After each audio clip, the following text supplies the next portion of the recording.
high intensity interval training. That is HIIT. We try not to say HIIT training because otherwise you're saying HIIT training, HIIT training, aren't you? So we're looking at HIIT, and this is what it is. It's alternate periods of short, intense work with less intense recovery periods. So in essence, that's what it is. Now, I want to stress to you here, we are going to have work intervals in our session, of course. So I want to just make sure we get this across. The work interval is where the anaerobic part of the activity takes place. So let's say we're doing this through running or power cycling or something like that. It's the work interval, which is the anaerobic part.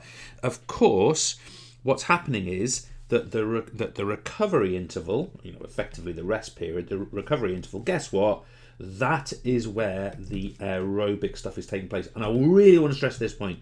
One of the beauties of HIIT, if the recovery periods are timed correctly, is that this is very, very intense. You have to recover very hard aerobically to get back to being able to do that anaerobic work, to be able to ultimately be able to sort of switch that on. Now, we are ultimately saying, therefore, that HIIT, and by the way, you're probably never going to see this equation anywhere else, I just really made it up, equals anaerobic power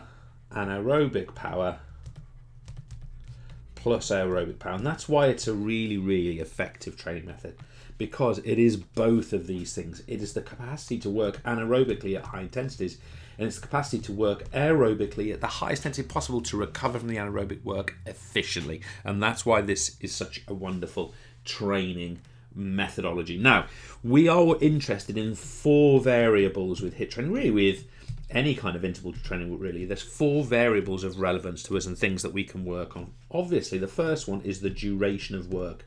Ultimately, how long is each rep? Okay, and therefore how many sets, and therefore how long is the overall session. So the second point I sort of want to address, although it's linked to that directly, is that the other part here is the number of work recovery intervals. Okay, so number of work recovery intervals. Now, if you think about it, number of work plus recovery intervals. Now, if you think about it, well, really what that means is we're talking about the number of reps and sets. That's ultimately what that is, reps and sets. And if you add up all your reps and sets, you get the duration of the work, right? You get the duration of the actual session. We're therefore also interested in the duration of recovery. Okay, how long does the recovery period actually go for? And finally, we're interested in, of course, that classic intensity notion. We're interested in intensity, what we might loosely call the speed or the force output of work, the speed of work. Now, I just mentioned force output. We could measure, for example, this in watts.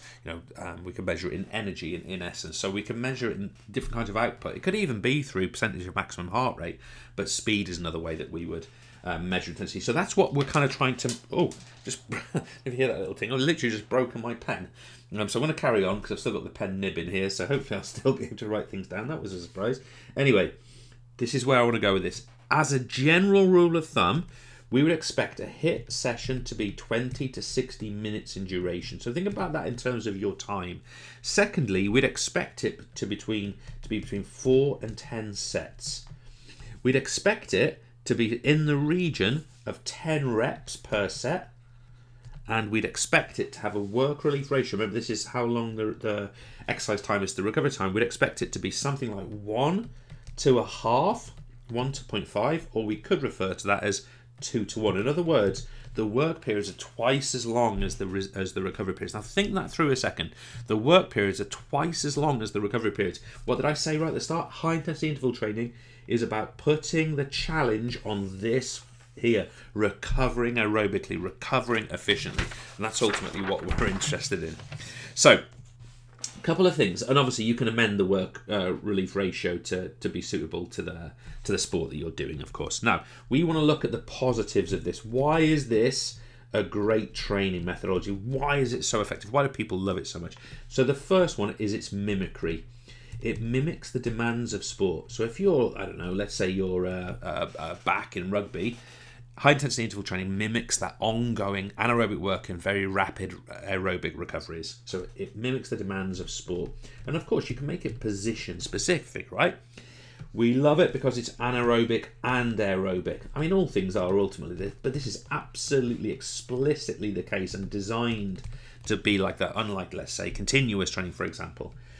it leads to, broadly speaking, quicker sessions. Now, we get a lot of aerobic development through HIIT training, but think about the sessions being shorter than, for example, a continuous training session. The other thing we like about HIIT is it can include skill. I mean, I'm not a big fan of this personally. I like to separate these things up. But you can include skill aspects into your HIIT as well. It can be done for individuals or teams. So again, it's a really good methodology if you're working with a squad, individuals or teams. So it's pretty practical in that sense if we use that practicality notion. Also, and this is probably the most important one, we get faster adaptations than continuous. So in terms of aerobic work, even though the work is being done anaerobically, you get faster aerobic adaptations than continuous training. How useful is that? So even if you're combining this with continuous training through that sort of like type, variety, variance, it's really important. And also we get a higher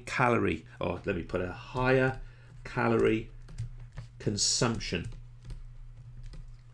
than continuous. So if we compare this, put continuous here, just enough space.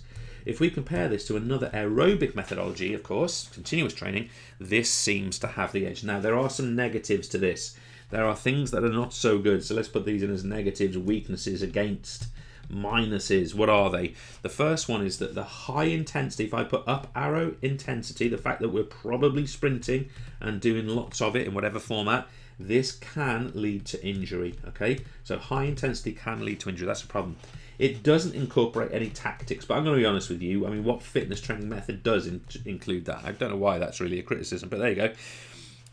We've got other methods also develop aerobic and anaerobic. Again, I don't really know why there's a criticism of this methodology because that doesn't make this any weaker. But other methods also are aerobic plus anaerobic. I mean, as an example, fartlek, right? So I don't see that as a weakness of this one. It's just a relative strength of another, right? And some people argue that this has a negative impact on skill. So let's think about this. Let me write it down first. Negative impact on skill. Okay, so what do we mean by that? Is that if you are taking part in HIIT training within your sessions, if it's either combining skill or skill's another part of it, you can get what we call negative transfer. Think about your skill acquisition studies. This is where you might get negative transfer of a poorly learned skill because you're fatigued from this very high energy input. You're going to go to do the skill practice and you're knackered basically, and you don't get that right and the skill development doesn't come. So these are some possible weaknesses, but can I stress to you, the exam board's proper trying hard to get these weaknesses out because the reality is this is a super effective training method. Cheers.